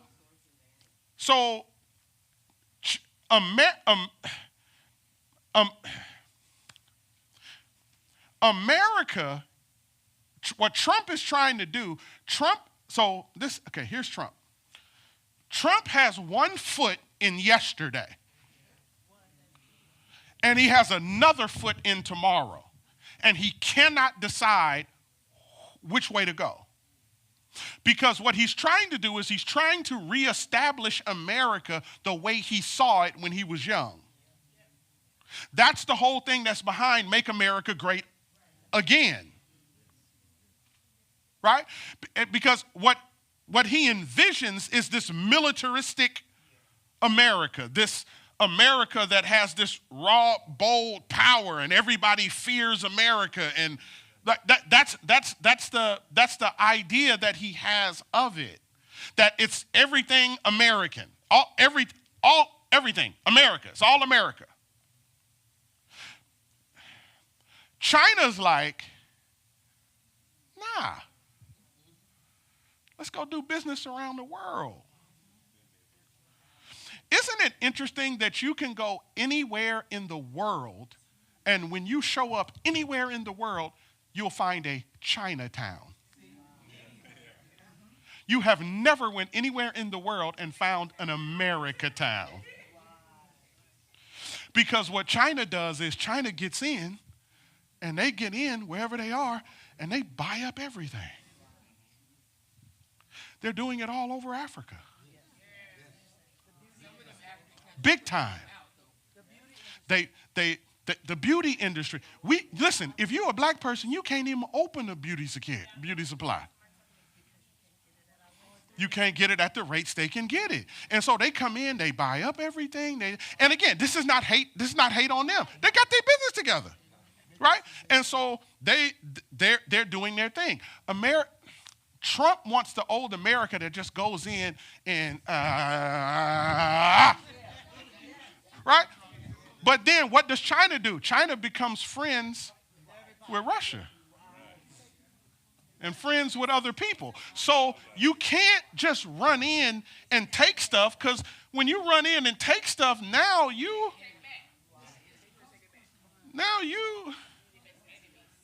got to deal with Nuck them. Because we friends over here, right? So, and I'm telling you, this whole, watch this. You heard about the killing of the Christians in Nigeria? And then Trump said he wanted to send troops to Nigeria. And now everybody's talking about, right, especially if you're for Trump, you're like, yeah, see, he cares about people in Nigeria and the Christians over there, and he wants to go and blah, blah, blah, blah, blah, right? Now, hold on. If they killing Christians like that in Nigeria, I would love for the U.S. military to go over there and to help people, because they've been to other places and they tend to stay out of African or predominantly black countries to help. However, this is what I discovered. A few months ago, China announced that they were going to restrict America to purchase rare earth materials. America is dependent on getting 80% of its rare earth materials from China. China put restrictions on it. Why is that big? Because you need rare earth materials in order to create the tech. So China said, we're going to restrict it. That's when Trump came out and said, I'm putting 100% tariffs on China. And we're not giving them no soybeans or nothing.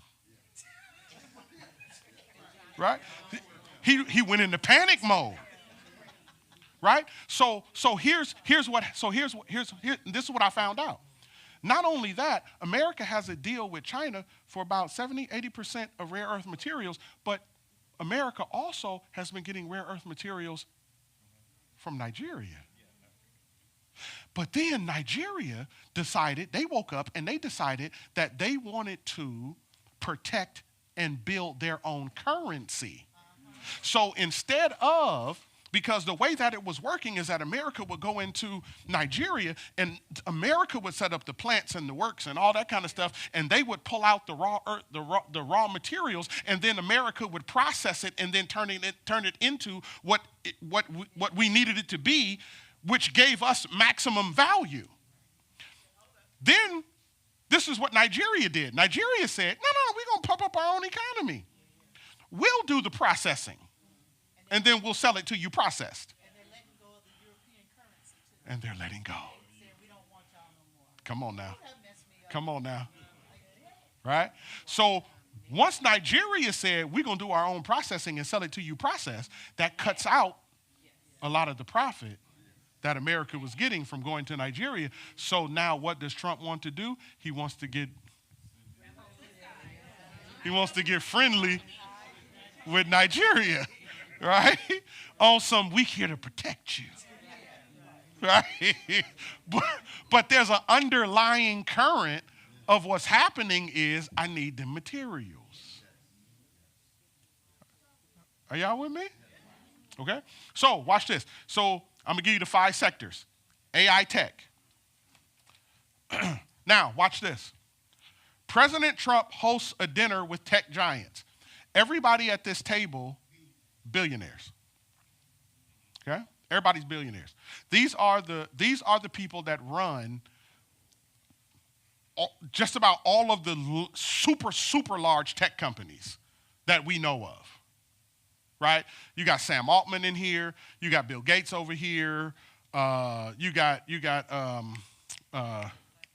what's the guy who runs Apple? Tim Cook. So you got Tim Cook in here. You got Mark Zuckerberg in here. Right? You got all of these people who run all of these big major billion and trillion dollar tech companies at the round table, and Trump is hosting dinner with tech giants.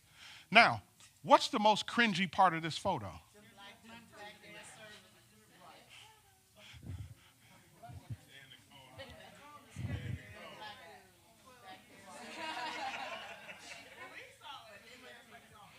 Cringy.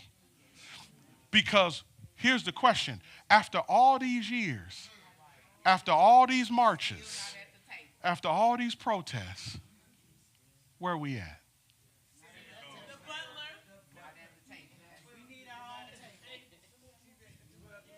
Right?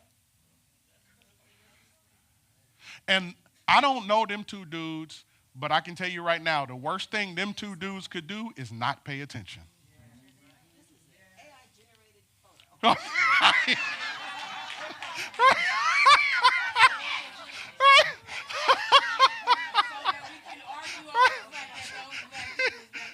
No, let me tell you how I got this. Let me tell you where I got this photo. I got this photo from my phone because this was broadcast live on TV.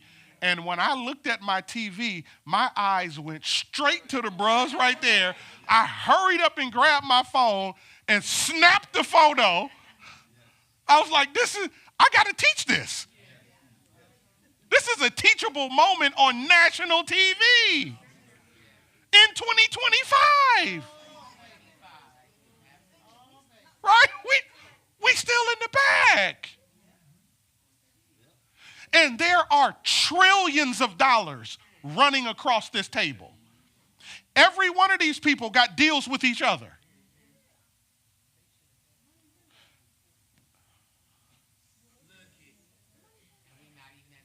We ain't even at the table. Right? So here we go. Rare earths. That's the second focus for the 7.6, rare earths. Okay? That's number 2, rare earths. Now, watch this. Trump administration's stake is a signal of profit. Who will be the next lucky one to receive funding? So all of these companies, these are ticker symbols for companies that produce these rare earth materials. Now, these companies are the companies that Trump, the U.S. government, has taken a stake in and investing in. So the U.S. government has a stake in Intel. In fact, I won't even get into that. That's a whole nother. But there's this one, MP, LAC, and then TMQ. TMQ is actually a Canadian company. Right? TMQ, I think their stock price is like $6 or something. Right? So here's the thing. The U.S. already has agreements with these companies. There are other companies that can possibly, they're actually trying to get an agreement with the U.S. because that government money, that thing is spendable. It don't stop. It keep coming, right? And so the couple of companies that everybody has their eye on, number one is this one, U.S. Rare Earths, right? USAR. That's another one. CRML, Critical Minerals. TMC, and then there's one more. I forget the ticker for it. But those are like what everybody's looking at as front runners, right? And so the idea is you can go get USAR, but you don't know if they're going to get a deal or not, right? USAR has so much hype behind it a few months ago, their stock got up to like $40, $50. But right now, I think it's down to like 13 because they were slotted to get a deal and then it didn't happen. So then people start bagging out. Now, the question is, do I go put 500 here and see what happens? Right? That's right. That's I don't know. And so again, but the 7.6, this is where it's going. AI tech, rare earths, and then American manufacturing. One of the things, and he gets criticized for it, but one of the things that he is doing is he is making companies come and reinvest in America and open up more factories and whatnot here. He's just doing it. And the way he's doing it is through tariffs. because he's telling companies that in order to avoid the tariffs, then you have to set up something here and begin to manufacture here, right? And so that's actually happening. TSM, Taiwan Semiconductor, has spent billions of dollars, and they're opening a plant in Arizona. Wait till I explain the whole AI piece to you and all the players. Y'all gonna be like, what? But anyway, so that's that. So AI, rare earths, American manufacturing, defense, right? That's this piece. Yeah, right. It's this piece, right? In the past, he wants to show. He likes. Listen, over there, Kim Jong-un, when they be doing they marching, and listen, Trump like that. he like that. So, yeah, he like that. All right, so defense. And so what he's talking about doing is building what this thing that they call a golden dome. You heard about that? Yeah. And so, but anyway, let me. Huh? Yeah. In Ghana, they just built a huge base in Ghana. Mm-hmm. Mm-hmm. Yeah. See, and that's one of the differences. America seeks to set up military operations and companies. China seeks to set up neighborhoods. They don't allow one person to own a pack by themselves. It has to be everyone who ever touched a product. Mm. They do that to spread the wealth. Mm. Mm. They do it to spread the wealth. Mm. That's why you go there and you don't see people who are homeless. Yeah. You don't see all that kind of stuff that's going on. Mm. How they work together to take care of the children Mm-hmm. and the health care and all of those things. Yeah. And they teach their children in the beginning where we raise children, they raise adults to be resourceful. Mm-hmm. Like we do arithmetic and all that kind of stuff. That's not what they do. Yeah. They Yep. teach them how to think and Yeah. to be creative. Oh, for sure. Yeah, it's a totally different way. Yeah. And they don't have special ed neither. If a child learns different, they teach that child that way. They do not have a special ed department, Yeah. all of that other type of stuff. They just learn how to teach that kid the way that kid needs to learn. Yeah, all of it is different, for sure, because and America is set up on the I forget what the formal term for it, but our educational system is based on the it's like a it's not colonial. What is it? No, it's a European way of learning, but I forget the technicals of it. But it's designed. So our learning system is designed. The idea is to make you a well-rounded individual.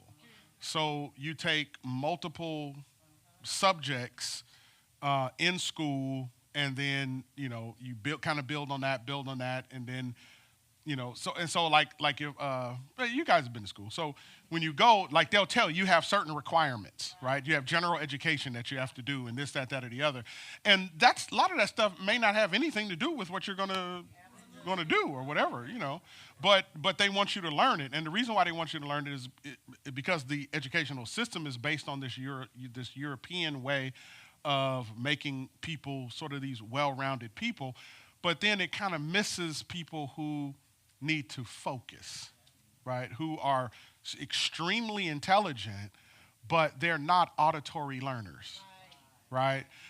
It misses the people who are tactile learners, or, So anyway, but I get it. I get exactly what you're saying. Okay. So here we go. Number 5 is energy. Okay, energy. Okay. Yeah. Yep. All right, so AI tech, rare earths, American manufacturing, defense, and energy. Now, here's what you need to know. Energy is required by AI tech. In fact, it's driving it. Rare earths, AI tech, it's driving it. Okay? Manufacturing, AI is driving that too. Right? And so here we go. There's a shopping list. This is a small one, but there's a shopping list. Every single one of the companies I just listed on this list are companies that I own or invest in, or I have options contracts in. Not every one of them, but I do own, some of the ones that's up here. But all of these companies, what you will find is that they are companies that are essential inside of the wealth transfer that's happening. It's running through these companies, right? And some of these are power companies. Some of these are data center companies. Some of these are tech companies, semiconductor companies. Some of these are manufacturers. Some of these are power companies. Like you have GEV. I don't know if you guys know, but the company GE, a few years ago, split into 3 different companies. It split into GE, the regular GE that you know, General Electric, light bulbs and the such. But then another company came out of it, GEV. GEV is a power company, the big turbine power type situations. And then there's another third one, GE Healthcare. And so they have 3 branches. And since they broke up and started those 3 companies, the CEO he's a dynamite CEO, and he's taken the company and really turned it around, and like they rolling big time. Okay? And so all of these are companies that you might want to take a look at. Now, some of those up there are rare earth companies as well. Now, I'm not telling you go buy them. I'm giving you an example of where some of that 7.6 is showing up. And if you want some of the 7.6, you're going to need to begin to lock in on some of these because they're running it through these companies. Okay? Does that make sense? All right. So we'll get into more details later. So did I do good with the simple to the little bit more complicated? Right? Okay. All right, good. When you say American manufacturer, does that mean like car companies too? Is that included in there, or is that just like the raw material when you're saying manufacturing? Manufacturing would be I haven't seen. Panasonic, would you say stuff like that, or the stuff that Panasonic needs to make? So what Trump wants to do is he wants to bring regular manufacturing back. A lot of U.S. companies, Material, huh? or like raw material manufacturing? He wants that done here too. Oh. And so, but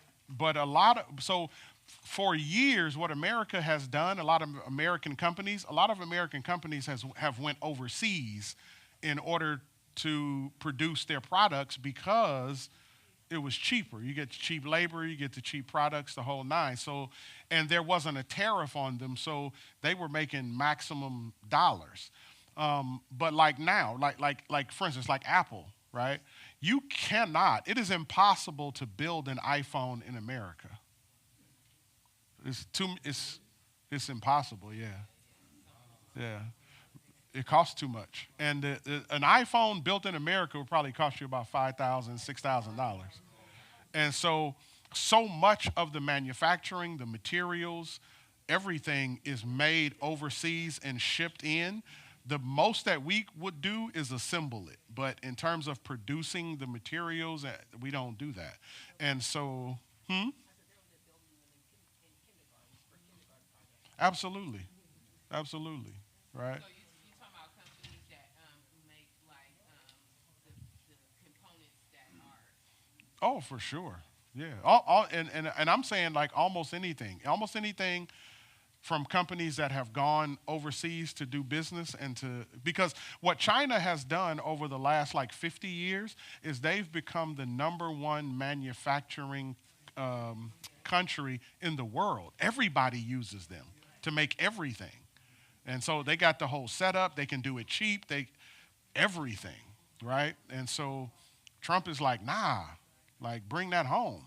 And so what he's doing is he's putting tariffs on things to make it more expensive for the companies to do business. But the part about tariffs, what people miss, is that a tariff is not a tax on a company; it's a tax on the people, right? Yeah, because like if I'm getting my mouse made in Mexico, because we don't have the manufacturing and everything to make it here, but I send the blueprints and everything to Mexico. They make them, ship them, I get them, and then Trump says, okay, we're gonna put a 40% tariffs on anything coming from Mexico. Well, now I'm not making any profit because I got it when I go pick up all my mice. I don't want to say mouses. When I go pick these things up, I got to pay what I paid them plus 40%. So what I'm going to do then is when I put them on the shelf, I'm going to raise my price 40%. And then people are going to stop buying it. And then my company's going to suffer. So now I got to make a choice. I got to bring my manufacturing back if we're going to stay afloat. Right? But then the interim problem, because this stuff takes years to do, way past Trump's presidency. So the problem, though, is that tariffs are inflationary by nature. So that's why, like, when you have gone into the stores and you run into stuff and it's like a lot more expensive, that's why. Because the tariffs and they're raising prices. I understand what he's trying to do. I get the philosophy of it. But the execution, though, is tough. Yes, sir. Also, what I was reading about was when with these tariffs, Yeah. all it's really doing is driving up the prices for the American-made manufacturers Yeah. too. Yeah. Because okay, now this one costs $4.50. Yeah. Why can't I boost my prices up to $4.50? Mm-hmm. And so it's all, and the manufacturing part company, I mean, I worked in manufacturing, and we got pretty much all of our electronic parts Mm-hmm. from overseas. Overseas, yeah. the raw materials They still got put to come from overseas. certain Yeah. things together, and we get like 10,000 parts, and if we threw away Yeah. 1,000 parts, we still were making money. For sure. But it's like it went from made in America to Yeah. assembled in America. Oh, yeah, absolutely. That's really what it became. And so even the Make America Great Again hats, all of those were made in China. No, seriously. Yeah. And so either China or Taiwan, or you'll see tags that'll say Mexico sometimes, or stuff like that. Yeah, Indonesia, stuff like that, right? Malaysia, yeah. And so, but the goal is to increase American manufacturing. So, yeah. So anyway, thank you guys for coming out, and thank you guys for listening and attending. Hopefully you learned something.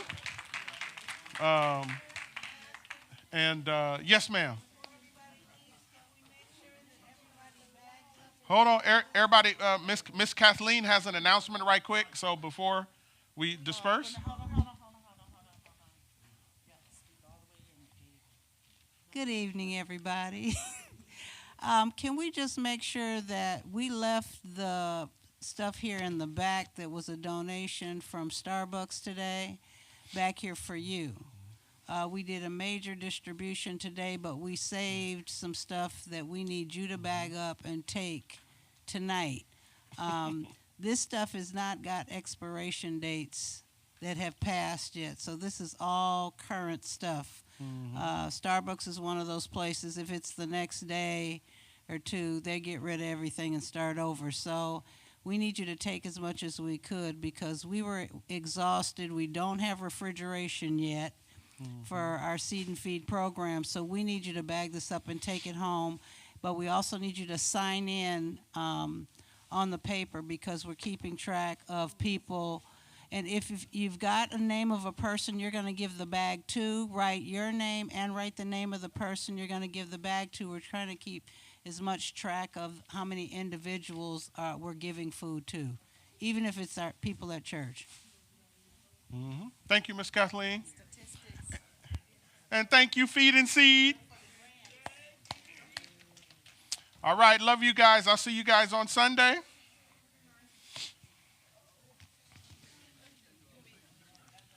Yes, I keep all of these. Okay.